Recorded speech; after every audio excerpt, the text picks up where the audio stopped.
Hi, everyone. My name is Lily Alpert. I'm a senior researcher at Chapin at the University of Chicago. And when I was asked to make this small clip about what my major take-home messages are about CQI or the aspects of CQI that I think are important, I was really thinking of three main things that I thought would be worthwhile to share today. The first is that CQI, as we all take that into our daily work, is largely just a matter of informed decision-making, that regardless of where we are in the child welfare scheme of things, what our role is in the system, that doing our best to improve outcomes for children and families is a matter of a constant decision-making process. We've got certain resources available to us, we work within certain constraints, and then ultimately, from our day-to-day work, sometimes at a micro level, sometimes at a very strategic level, our job is to say, what should I do? What should I do today, or what should we do this year that's going to make things better, that's going to improve outcomes for the children and families who we serve? And, in CQI, we deal a lot with a framework that uses a plan, do, study, act approach to that. We're going to make some plan for how to get better, we're going to do it, we're going to study its effectiveness, and then we're going to act based on the results of that study. And one of my biggest take-home messages, I think, is to spend a lot of time on that plan process. And one of the things we hoped to teach during the conference this week was to help bring across these ideas of what makes a good plan.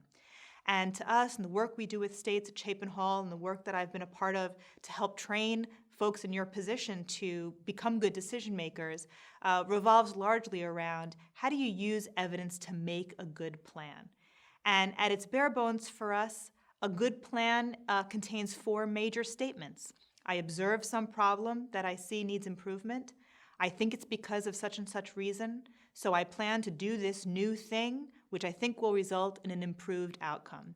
And what we teach through all of our educational opportunities is how to back up each of those four claims with evidence.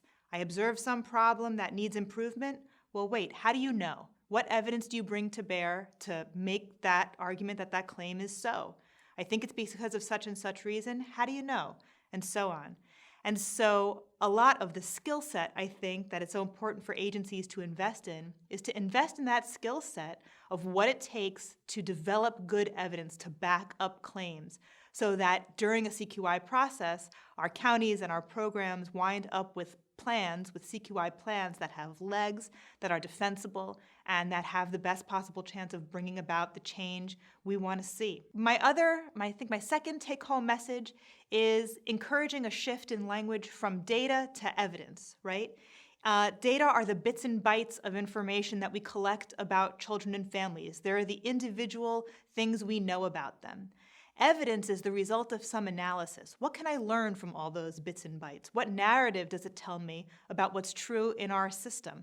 That evidence, that thing that has the narrative, those findings, are the meat that get tacked on to that good plan, the evidence, the meat that get tacked on to make your plan defensible. So investing in that skill set of how to use best practices in measurement to convert data into evidence, I think is a strong takeaway message and something that I would encourage states and counties to invest in. And then finally, I think the third thing that I would really leave with on as an empowering note as I possibly could is to encourage you to take a new stance or to flip the narrative about where you stand vis-a-vis data and evidence. I think that a lot of times in child welfare systems, people feel that they are bombarded with reports or bombarded with data, and that their task is, okay, I'm having this new thing demanded of me. I need to make use of all this information coming my way, and that I have to react to it, synthesize it, and make a good decision based on it. What I would challenge is that in developing a skill set around being a good creator and consumer of evidence, that you can actually flip that posture, that evidence use becomes very empowering when instead of saying, let me react to all the information coming my way, to have a skill set that says, wait, I know the question that when I get the answer to it, I'm going to have the information I need to make a great decision or to build a great plan.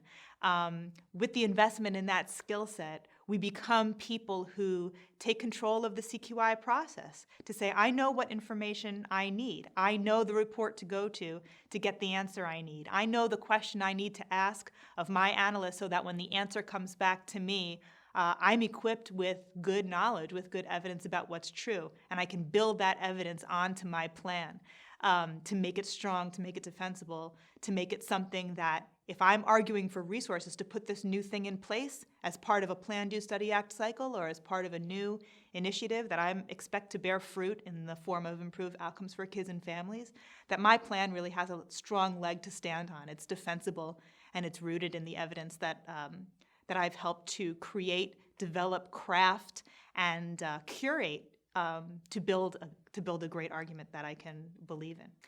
So those are my three major takeaways from what I would leave you with in terms of good CQI messages to carry forward with you into your work. I encourage you to keep going, to open your minds to new ways of knowing what's true about our systems, how they perform, and how they're achieving for the children and families who we serve. And I wish you the best of luck. Thank you.